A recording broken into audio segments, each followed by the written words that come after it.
Friends, आज के इस वीडियो में हमें 9 के पाठ प्रकाश के अति महत्वपूर्ण प्रश्नोत्तरों को समझेंगे, जिसमें पहला क्वेश्चन है, जब कोई वस्तु प्रकाश के सभी रंगों को अवशोषित कर लेती है तो वह वस्तु हमें किस रंग की दिखाई देती है। देखिए, सामान्यतः जो वस्तु का रंग है, जैसे मान लीजिए आपको ये पेंसिल का रंग आपको लाल रंग का दिखाई दे रहा है। सूर्य के प्रकाश में 7 रंग हैं और ये 6 रंगों को तो अवशोषित कर लेती है वस्तु, और जो लाल रंग है उसको परावर्तित कर देती है, इसलिए हमें यह लाल रंग का दिखाई देता है। ठीक है, ये तो हुआ रंग दिखने का कारण। परंतु यहां पूछ रहा है कि जब कोई वस्तु प्रकाश के सभी रंगों को अवशोषित कर ले तो वो कैसे दिखेगी। ठीक है, दूसरा क्वेश्चन ये भी बनता है कि वो सभी रंगों को परावर्तित कर दे तब कैसे दिखेगी। तो इसके लिए अपने पाठ्य पुस्तक में जो पहला ही पेज है उस पे देखिए, यहां स्पष्ट रूप से लिखा हुआ है कि जब कोई वस्तु सभी रंगों को अवशोषित कर लेती है तो वह काली दिखाई देती है। जैसे कोई वस्तु है, या ये कोई वस्तु है, ठीक है, और ये सभी रंगों को अवशोषित कर ले, कोई भी रंग परावर्तित नहीं हो, तो ये वस्तु हमें कैसे दिखेगी, काली दिखेगी। ठीक है, दूसरा क्वेश्चन बनता है कि जब वो सभी रंगों को परावर्तित कर दे तो उसका उत्तर क्या होगा। जब वह सभी रंगों को परावर्तित कर देती है तो वह सफेद दिखाई देती है। कैसे दिखाई देगी, सफेद। जैसे मान लीजिए ये कोई वस्तु है और ये जितने भी रंग आ रहे हैं उन सबको परावर्तित कर दिया, सभी रंगों को परावर्तित कर दिया, तो ये वस्तु हमें सफेद रंग की दिखाई देगी। ठीक है, तो ये तो हुआ पहला क्वेश्चन कि वस्तु का रंग जो है वो किस कारण से कैसा दिखता है। दूसरा है, यदि हम समतल दर्पण में हमारा पूर्ण प्रतिबिंब देखना चाहें तो दर्पण की न्यूनतम लंबाई कितनी होनी चाहिए। जैसे मान लीजिए समतल दर्पण ये है, ठीक है, एक कांच ही होता है जिसके एक सतह पे पॉलिश की होती है, पीछे पॉलिश कर दी अपन ने, और यहां कोई व्यक्ति खड़ा है। ठीक, ये कोई व्यक्ति खड़ा है, तो ये अपना प्रतिबिंब इस दर्पण में देखना चाहता है। तो ये पूछ रहा है कि उस दर्पण की लंबाई, न्यूनतम लंबाई कितनी होनी चाहिए कि उस व्यक्ति का पूरा प्रतिबिंब दिख जाए। तो वो आधी होनी चाहिए। जैसे व्यक्ति की लंबाई मान लीजिए 6 फीट है, ठीक, तो यहां दर्पण की लंबाई जो है वो 3 फीट होनी चाहिए। कितनी होनी चाहिए, 3 फीट होनी चाहिए। ये इसका आंसर है। कितनी होनी चाहिए, आधी होनी चाहिए। ठीक, अब ये समतल दर्पण से संबंधित 2-3 बातें और हैं, वहां से भी क्वेश्चन आ सकता है बोर्ड परीक्षा में। चलिए अपन उनको भी देखते हैं। समतल दर्पण से संबंधित 2-3 बातें जो है खास, क्योंकि बोर्ड परीक्षा में कई बार वहां से भी क्वेश्चन पूछ लिए जाते हैं, उनको भी अपन समझ लेते हैं। देखिए, समतल दर्पण जो है वो बिल्कुल प्लेन होता है। ये रहा समतल दर्पण में प्रतिबिंब। ठीक है, यहां लिखा है समतल दर्पण में बनने वाला प्रतिबिंब आभासी होता है। कैसा होता है, आभासी। आभासी का मतलब जिसको अपन पर्दे पे प्राप्त नहीं कर सकते, वो आभासी होते हैं। वह प्रतिबिंब दर्पण के पीछे दर्पण से जितनी उतनी ही दूरी पर दिखाई देता है जितनी दूरी पर वस्तु दर्पण के सामने स्थित है।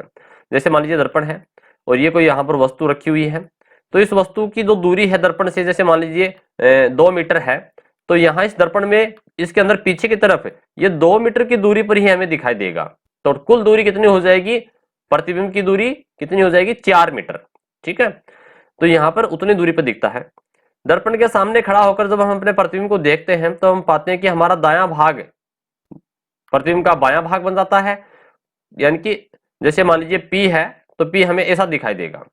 इसे बोलते हैं अपन पार्श्व परावर्तन। क्या बोलते हैं, पार्श्व परावर्तन, जो कि एक इंपोर्टेंट परिभाषा है, यहां से भी क्वेश्चन आते हैं। ठीक है, तो इस प्रकार से समतल दर्पण से संबंधित जो क्वेश्चन है, 2-3 प्रकार के क्वेश्चन बनते हैं, उनको अपन ने समझा। फिर चलते हैं अपन क्वेश्चन नंबर 3 की ओर।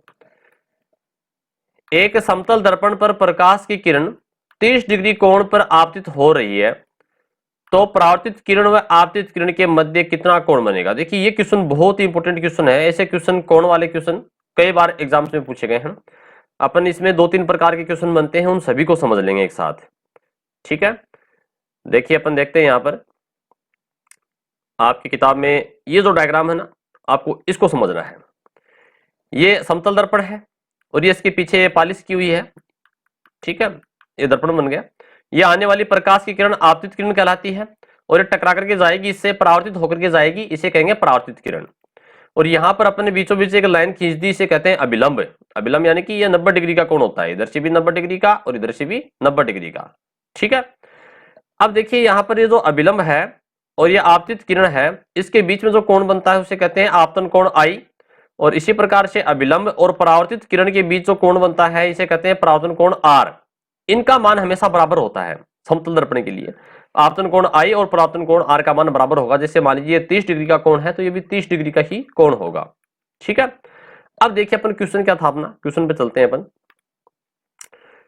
यदि समतल दर्पण पर प्रकाश की किरण 30 डिग्री कोण पर आपतित हो रही है, यानी कि आपतन कोण 30 डिग्री है, ठीक है, ये रहा, ये आपतन कोण कितना है, ये 30 डिग्री है, क्लियर, कोई दिक्कत नहीं। फिर तो परावर्तित किरण व आपतित किरण के मध्य कितना कोण होगा। देखो प्रश्न समझिए, परावर्तित किरण और आपतित किरण के बीच का कोण पूछ रहा है, ठीक है। तो देखते हैं इसको, यानी कि ये कोण 30 डिग्री है, आपतन कोण, ठीक है। तो आप पूछ रहा है कि आपतित किरण और परावर्तित किरण के बीच कोण, कुल कोण ये पूछ रहा है, पूरा कोण, ठीक है। तो हमें ये पता है कि आई का मान 30 है तो आर का मान भी कितना होगा, इधर परावर्तन कोण का मान भी 30 होगा। तो 30 और 30 कितने हो जाएंगे, कुल 60 डिग्री हो जाएगा। कितना हो जाएगा, 60 डिग्री होगा। आपतित किरण और परावर्तित किरण के बीच 60 डिग्री होगा। ये 30 डिग्री है तो इधर ये जो बच गया आगे, ये आई का मान 30 है यदि मान लीजिए, तो ये इधर बच गया, ये कितना है, ये 60 है, ठीक है। ये 30 है तो ये कितना है, ये भी 60 है। इस प्रकार से 30 और 60 90, 30 और 60 90, और ये 30 और 30 इधर 60, ये हो गया। तो यहां से ऐसे कई क्वेश्चन आते हैं, ठीक है, उनको आपको ध्यान से करना है। क्वेश्चन नंबर 4 है, उत्तल दर्पण के कोई दो उपयोग लिखिए, ठीक है। उत्तल दर्पण के उपयोग पूछ रहा है। तो ये रहा अपना किताब में उत्तल दर्पण के बारे में, इसको देखते हैं। उत्तल दर्पण में लिखा है, उत्तल दर्पण वस्तुओं का सीधा प्रतिबिंब बनाता है। देखो उत्तल दर्पण में है प्रतिबिंब जो है वो सीधा बनता है, साथ ही यह वह दृश्य क्षेत्र को दिखा सकता है, यानी पीछे का बड़ा दृश्य अपन देख सकते हैं। अतः उत्तल दर्पणों का उपयोग वाहनों में पश्च दृश्य दर्पणों में या पार्श्व दर्पण की तरह किया जाता है। पीछे की वस्तुओं को, मोटर गाड़ियों में, अपने साइकिल में, मोटरसाइकिल में पीछे की वस्तुओं को देखने के लिए, ठीक है, पीछे के दृश्य को देखने के लिए अपन इसको काम में लेते हैं, ठीक है। जिसकी सहायता से हम चालक यानी कि ड्राइवर अपने पीछे का दृश्य वाहनों की स्थिति का अनुमान लगा सकता है कि पीछे कौन सी गाड़ी आ रही है, वो देख सकता है। इसी प्रकार से एक उपयोग और है, वर्तमान में नए एटीएम, जो एटीएम मशीन आ रही है अपनी, ठीक है, पैसे निकालने वाली, रुपए निकालने वाली जो मशीन है, एटीएम का मतलब है ऑटोमेटिक टेलर मशीन, ठीक है। मशीनों के पास भी सुरक्षा की दृष्टि से ऐसे उत्तल दर्पण लगाए जा रहे हैं ताकि ग्राहक पीछे का पूरा दृश्य देख सकते हैं। उन मशीन के ऊपर भी छोटा सा एक दर्पण, जैसे मशीन है पूरी, ठीक है, एटीएम मशीन, यहाँ एक दर्पण लगा होगा, आप ध्यान से देखिएगा। ये उत्तल दर्पण ही होता है, पीछे आपके कौन खड़ा है उसकी निगरानी के लिए है, ताकि आपके जो पासवर्ड है, कोड है, उनको वो देख नहीं सके, पीछे की हरकत आप देख सकते हो। अगला क्वेश्चन है कि अवतल दर्पण के उपयोग। देखो उत्तल का पूछा, अवतल का पूछ लिया, दोनों ही दर्पण जो है वो इंपॉर्टेंट है, दोनों में से क्वेश्चन आते हैं।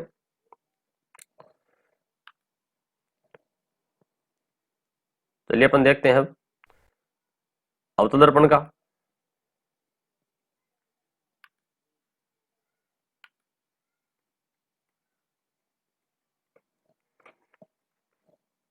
शायद इसमें कुछ टेक्निकल प्रॉब्लम है भी एक बार। हाँ, ये रहा अपना अवतल दर्पण के उपयोग। अवतल दर्पण का उपयोग शेविंग दर्पण, चेहरे का बड़ा प्रतिबिंब देखने के लिए।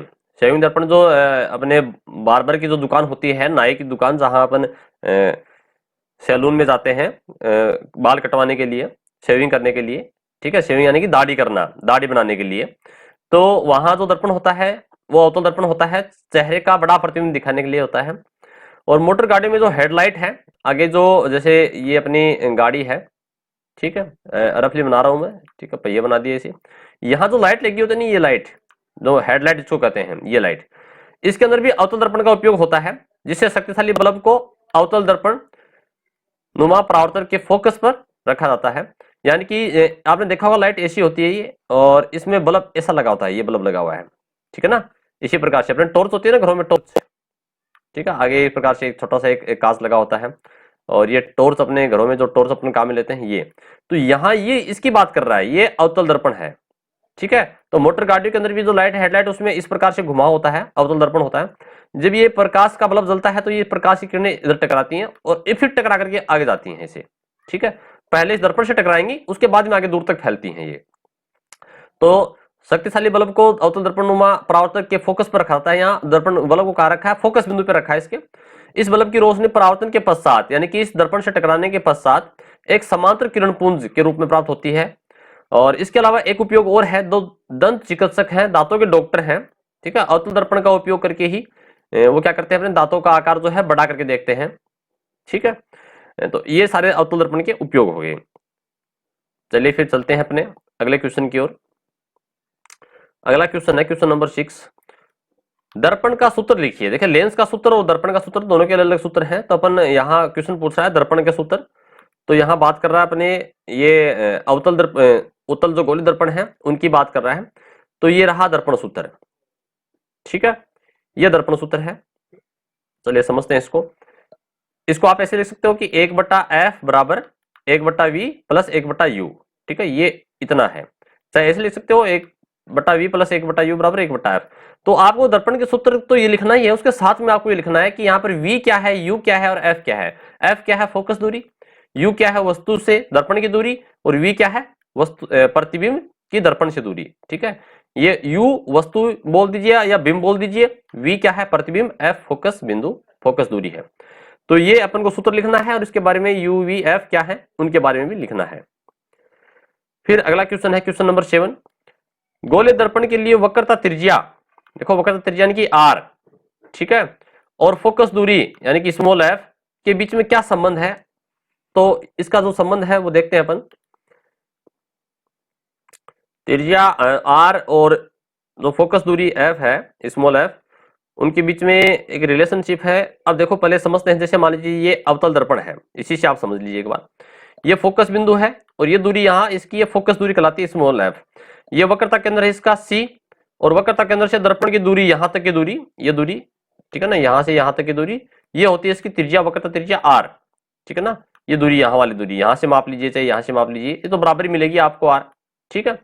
तो यहाँ से ये r जो है वक्रता त्रिज्या और ये फोकस दूरी f, इनमें ये संबंध है कि r दुगुना होता है फोकस दूरी से। जैसे मान लीजिए फोकस दूरी 3 सेंटीमीटर है तो r का मान होगा 6 सेंटीमीटर, यानी कि 3 इधर है 3 इधर है, टोटल 6 हो जाता है, ठीक है।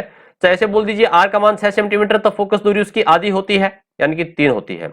तो यहाँ पर इसके लिए एक संबंध जो है वो दिया गया है। देखो अपने लास्ट में इसका एक संबंध को प्राप्त किया है इन दोनों के बीच में r और एक सूत्र के माध्यम से। तो अपन वो सूत्र लिख सकते हैं और यहाँ से क्वेश्चन भी सीधा बन सकता है कि कितना होता है, ये है इसका संबंध, ठीक है। r इक्वल टू 2f, यानी कि r त्रिज्या वक्र त्रिज्या जो है वो फोकस दूरी की दुगनी होती है, दुगनी यानी कि 2 गुना, यहाँ पर 2 गुना है ये, ठीक है, ऐसे 2 गुना f, ठीक है, f का 2 गुना कर दिया क्या r। इस प्रकार से ऐसे न्यूमेरिकल का क्वेश्चन भी आ सकता है। दूरी दे दी जाएगी आपको सेंटीमीटर में या मीटर में, फिर आपको उसको बताना पड़ेगा कि वक्रता त्रिज्या कितनी है या फोकस दूरी कितनी है, ठीक। इसी प्रकार से अगला क्वेश्चन है आवर्धनता का सूत्र दीजिए। देखिए आवर्धनता का सूत्र, आवर्धनता का मतलब होता है बड़ा करके दिखाना, किसी वस्तु को बड़ा करके दिखाना, प्रतिबिंब उसका कितना बड़ा देख पाते हैं अपन, तो उसे अपन आवर्धनता कहते हैं। आवर्धनता के लिए लेंस और दर्पण के लिए दोनों के लिए सूत्र है। तो यहाँ पर आवर्धनता का जो दर्पण वाला पॉइंट है, देखो आप यहाँ देख रहे हैं किताब में आपके, इसको आपको याद कर सकते हो, ये लिखना आपको, ठीक है। एम यानी कि मैग्निफिकेशन, आवर्धनता, आवर्धन मतलब प्रतिबिंब की ऊंचाई, ठीक है, जिसको एच डैश, एच मतलब हाइट, एच मतलब क्या था हाइट ऊंचाई, ठीक है, और बिंब की ऊंचाई इसको केवल एच से दर्शाते हैं, ठीक है, क्योंकि 2 एच हो जाएंगे तो इसको अपन ने एच डैश कर दिया ऊपर। तो यहाँ पर कहने का मतलब यह है कि प्रतिबिंब की ऊंचाई में अगर अपन बिंब की ऊंचाई वस्तु की ऊंचाई का भाग देंगे, बटे का मतलब क्या है भाग देंगे, डिवाइड करेंगे, तो उसकी आवर्धनता आ जाएगी। जैसे मान लीजिए प्रतिबिंब की ऊंचाई जो है वो 6 सेंटीमीटर है और बिंब की ऊंचाई 3 सेंटीमीटर है, तो इसमें डिवाइड करेंगे तो इसका माना जाएगा 2, यानी कि दुगुना, ठीक है। आवर्धनता कितनी होगी, दुगुनी होगी। तो इस प्रकार से इसमें न्यूमेरिकल टाइप के क्वेश्चन भी बनते हैं। आपको ध्यान से इसको समझना है, याद रखना है। अगला क्वेश्चन है, स्नेल का नियम लिखिए। देखिए स्नेल का नियम जो है ये अपने प्रकाश के जो अपवर्तन की जो परिघटना है, उस अपवर्तन की परिघटना में स्नेल का नियम, अपवर्तन के दो नियम है, प्रथम नियम और द्वितीय नियम। तो अपन देखें यहां पर इसको, यहां हम देखें इसमें अपवर्तन के दो नियम है। अपवर्तन का जो पहला नियम है वो ये है कि अपवर्तन के दौरान आपतित किरण, अपवर्तित किरण और अभिलंब तीनों एक ही तल में होते हैं। यह है अपवर्तन का प्रथम नियम है। ये क्या है? अपवर्तन का प्रथम नियम। ठीक है। इसी प्रकार से फिर अगले पेज पर है अपवर्तन का दूसरा नियम, जिसको ही अपन स्नेल का नियम कहते हैं। वो देखते हैं अपन यहां पर। ये फिर रहा आगे अपवर्तन का दूसरा नियम। ठीक है। इसमें यह है कि अपवर्तन में आपतन कोण आई की जया और अपवर्तन कोण आर, यानी कि आपतन कोण आई और अपवर्तन कोण आर का अनुपात स्थिर रहता है। ठीक है। जैसे साइन आई बटा साइन आर, इसका मान नियतांक होता है, स्थिर होता है, फिक्स होता है। ठीक है। क्योंकि अपवर्तन दो माध्यम के कारण होता है। एक माध्यम सरल सघन माध्यम है, दूसरा विरल माध्यम है। ठीक है। तो वो जो माध्यम है वो या तो वायु होगा या पानी होगी या कांच होगा, ठीक है, या फिर कोई भी पारदर्शी पदार्थ होगा। तो उनके लिए वो एक निर्धारित होता है। जैसे निर्वात से अगर वो वायु में प्रवेश करता है तब वो निर्धारित है कितने डिग्री पर वो होगा। ठीक है। और इसी प्रकार से अगर वो वायु से पानी में या कांच में प्रवेश करता है तो वो भी निर्धारित है कि नियतांक है, फिक्स है। ठीक, तो इसे अपन कहते हैं अपवर्तन का दूसरा नियम। ठीक है, या स्नेल का नियम कहते हैं। ठीक, क्लियर। तो इस प्रकार से हमें ये अपवर्तन से संबंधित जो है नियम, स्नेल का नियम, इसको समझा। नेक्स्ट है फिर लेंस सूत्र। ठीक है, जिस प्रकार से अपन ने दर्पण का सूत्र पढ़ा था उसी प्रकार से हम यहां पर अब लेंस का सूत्र देखेंगे। तो जो लेंस का सूत्र है ये रहा अपना लेंस का सूत्र। लेंस सूत्र जो है 1/f बराबर 1/v माइनस 1/u। देखो दर्पण वाले में तो यहां प्लस था, ठीक है, और लेंस में यहां माइनस होता है। तो आपको यहां ये भी लिखना है फोकस दूरी, v जो है प्रतिबिंब की लेंस से दूरी, u है वस्तु या बिंब की लेंस से दूरी। ठीक है, इन तीनों के बारे में आपको नीचे लिखना भी है सूत्र के साथ में। फिर क्वेश्चन नंबर 11 है, एक वस्तु से समांतर किरणें उत्तल लेंस पर आपतित होती हैं तो हम वस्तु का प्रतिबिंब कहां देखेंगे? देखो समांतर जो किरणें आती हैं वो आती हैं अनंत से। ठीक है, याद रखिएगा समांतर किरणें कहां से आती हैं? हमेशा वस्तु अगर अनंत पे रखी हो, तो वस्तु अनंत पे रखी है उत्तल लेंस के सामने, तो वस्तु का प्रतिबिंब जो है वो कहां बनेगा? फोकस बिंदु पे बनेगा। तो इसके लिए अपन ने पहले से भी बहुत सारी वीडियो डाल रखे हैं कि उत्तल लेंस की बात कर रहा है। तो ये रहा उत्तल लेंस, देखिए, और यहां पर वस्तु का अनंत पर है तो फोकस बिंदु पे बनेगा, वास्तविक उल्टा होगा और बिंदुवत होगा। इस प्रकार के क्वेश्चन भी एग्जाम के अंदर बहुत बार पूछे गए हैं, बहुत इंपॉर्टेंट क्वेश्चन है। तो देखिए समांतर किरणों के लिए मैं आपको चित्र दिखा देता हूं, यहां आपको डायग्राम से समझ में आ जाएगा। ये रहा, ठीक है, ये उत्तल लेंस है और ये यहाँ कोई वस्तु अनंत के ऊपर है, कोई वस्तु यहाँ। ठीक है, तो इसकी किरणें समांतर, ये मुख्य अक्ष है, मुख्य अक्ष के समांतर किरणें आ रही हैं ये किरणें, और ये अपवर्तन के पश्चात यहाँ फोकस बिंदु से गुजरती हैं। ठीक है, फोकस बिंदु से गुजरती हैं तो यहाँ प्रतिबिंब कहाँ बनता है? फोकस बिंदु ही बनता है। क्लियर, वास्तविक और उल्टा बनता है और F2 पे बनता है, वस्तु से छोटा बनता है, बिंदुवत साइज का बनता है, बहुत छोटा बिंदुवत साइज का बनता है। ठीक है, और क्वेश्चन नंबर फिर 12 है, लेंस की क्षमता का मात्रक लिखिए। देखो लेंस की क्षमता जो पावर है P जो है उसके लिए पूछ रहा है। तो आपको मैं किताब में अपन देखेंगे इसको अपनी बुक के अंदर। लेंस की क्षमता पावर जो है वो होता है P बराबर 1/f होता है। ये रहा लेंस की क्षमता। ठीक है, P मतलब पावर क्षमता, 1/f, f का मतलब फोकस दूरी। ये फोकस दूरी याद रखिए, फोकस दूरी हमेशा मीटर में मापते हैं। ठीक है, और लेंस की क्षमता P का जो मात्रक होता है वो डायप्टर होता है। वो क्या होता है? डायप्टर। ये दोनों भी बातें इंपॉर्टेंट हैं, यहाँ से भी क्वेश्चन आते हैं, न्यूमेरिकल टाइप के क्वेश्चन भी बनते हैं यहाँ से, आंकिक प्रश्न। ठीक, चलिए फिर आगे देखते हैं क्वेश्चन नंबर 13, निकट दृष्टि दोष। देखो दृष्टि दोष का पॉइंट आपके सिलेबस से हटा दिया गया है। उचित क्षमता का उत्तल लेंस लगाकर कौन सा दृष्टि दोष का क्वेश्चन हटा दिया गया है, टॉपिक हटा दिया गया है, तो ये क्वेश्चन आपको नहीं पढ़ना है। मोतियाबिंद क्या है ये भी आपको नहीं पढ़ना है। क्वेश्चन नंबर 13, 14, 15 जो है ये आपके सिलेबस में नहीं है, टॉपिक इसको उठा दिया गया है। अंतिम क्वेश्चन है, एक सेविंग दर्पण में हमें अपना प्रतिबिंब कैसा दिखता है। देखिए ये क्वेश्चन एक प्रकार से पहले भी आ चुका है अपना, जो अपने उत्तल दर्पण अवतल दर्पण के बारे में पढ़ा था, उपयोग, ठीक है, वहां था। तो एक बार दोबारा देख लेते हैं इसको।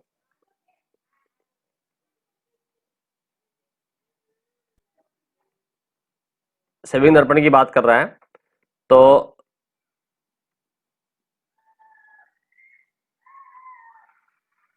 ये रहा सेविंग दर्पण, ठीक है। तो सेविंग दर्पण जो होता है वो अवतल दर्पण होता है, और अवतल दर्पण में जो प्रतिबिंब यहां इसकी बात कर रहा है तो इसमें प्रतिबिंब कैसा दिखता है, चेहरे का बड़ा प्रतिबिंब देखने के लिए, ठीक है।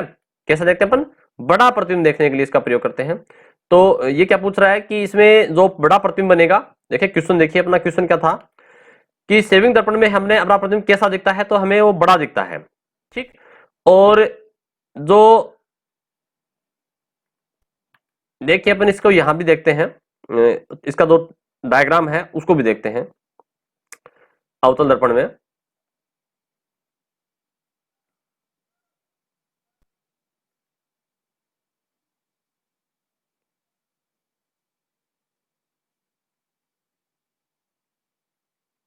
ये है वो कंडीशन, ठीक है।